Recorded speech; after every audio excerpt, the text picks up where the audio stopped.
মহেশখালীতে ক্ষতিগ্রস্ত ভাসমান এলএনজি টার্মিনালের বয়লার পুনরায় চালু, জাতীয় গ্রিডে আংশিক গ্যাস সরবরাহ শুরু। 2-3 দিনের মধ্যে সংকট কেটে যাবে আশা মন্ত্রীর।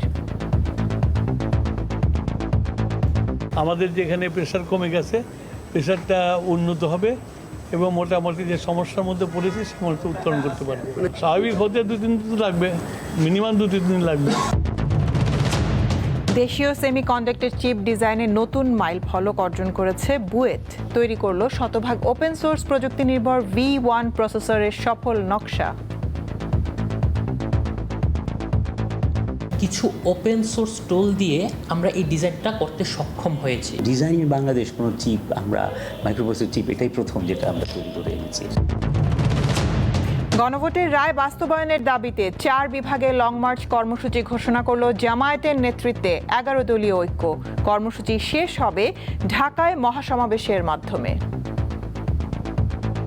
ফ্যাসিবাদী কায়দায় আমাদের লং মার্চে যেন কোনো বাধা দেওয়া না হয়।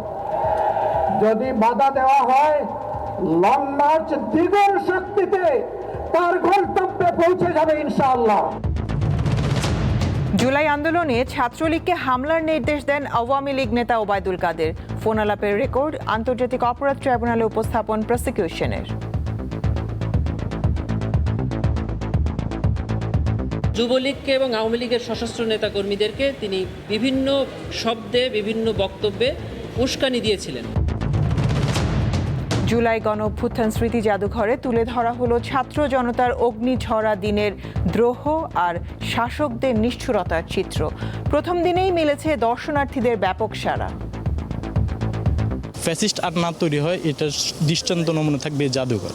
অরণ্য ইতিহাস, মর্মান্তিক, মানে এটা দেখলে শরীরের রোম খারাপ হয়ে যায়।